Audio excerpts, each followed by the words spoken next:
Bismillahirrahmanirrahim. Assalamualaikum warahmatullahi wabarakatuh. Apa kabar anak-anak ibu semua yang di rumah? Mudah-mudahan kamu dalam keadaan sehat walafiat, dapat belajar seperti biasa. Nah, pada hari ini kita pindah ke tema 2. Yang ini ya nak. Judulnya menyayangi tumbuhan dan hewan. Subtema 1, manfaat tumbuhan bagi kehidupan manusia. Pembelajaran 1. Ayo membaca. Nah, seperti biasa, sebelum kita belajar, marilah sama-sama kita berdoa menurut agama kita masing-masing. Berdoa mulai. Berdoa selesai. Anak-anak ibu, sebelum kita masuk kepada materi kita, ibu akan bacakan terlebih dahulu tujuan pembelajaran kita yang harus kita capai pada pagi hari ini. 1. Dengan memperhatikan tanda baca, siswa dapat membaca dongeng dengan lafal, intonasi, dan ekspresi yang tepat.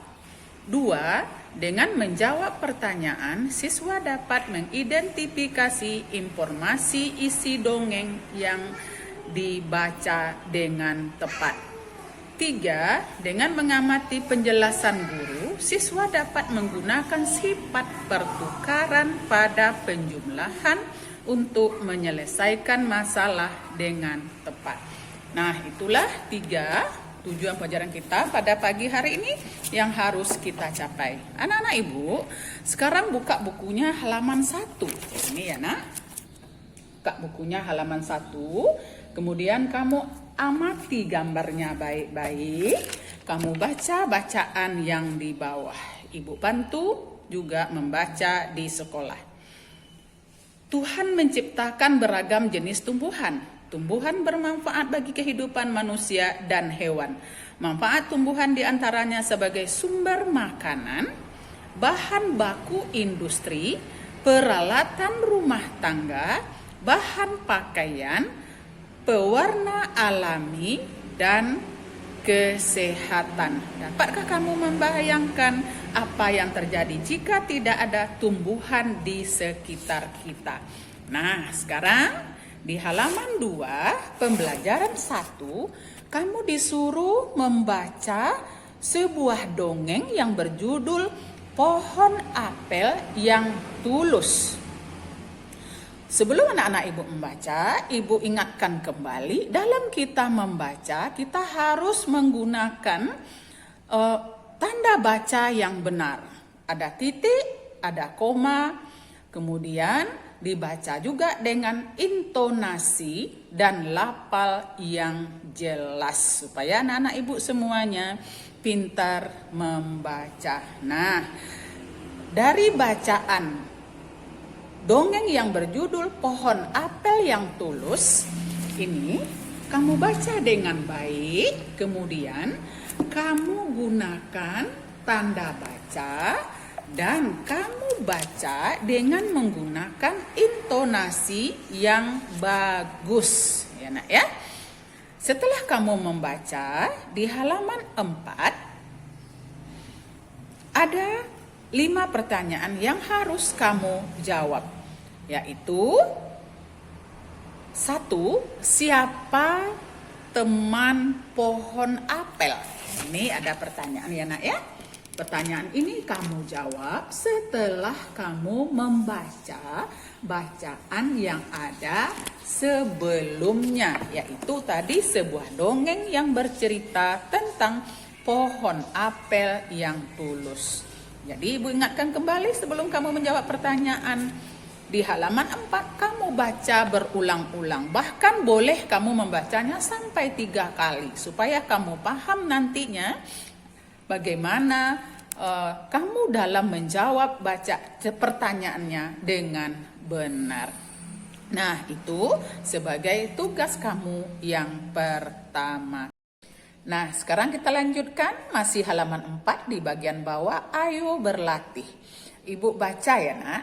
Setelah membaca dongeng Pohon Apel yang Tulus, Dayu ingin membantu ibu. Dayu menyapu halaman rumah hingga bersih.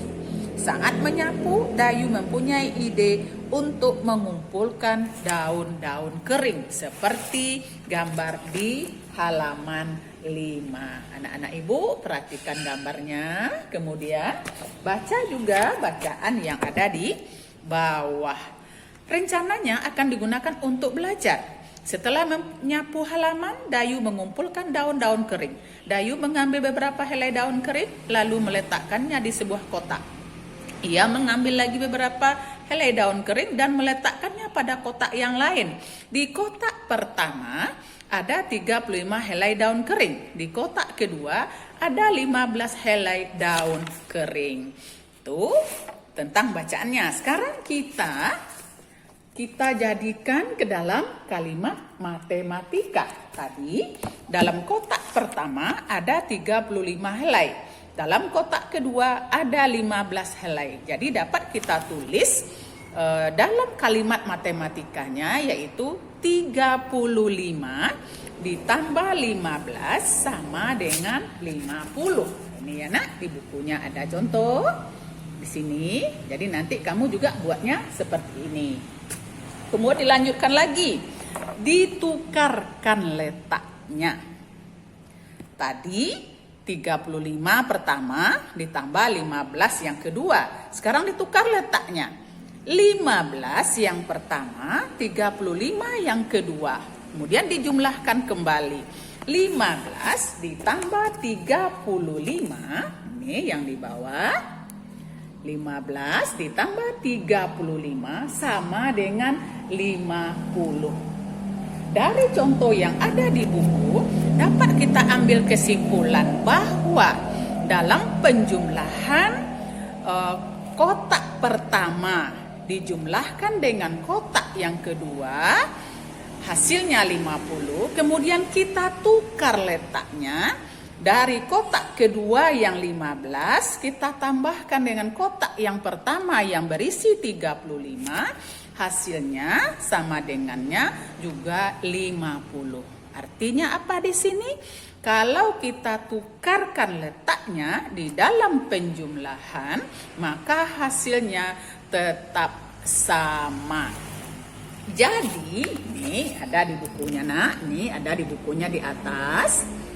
35 ditambah 15 sama dengan 50. Kemudian kalau kita tukar letaknya, 15 ditambah 35 sama dengan 50 juga.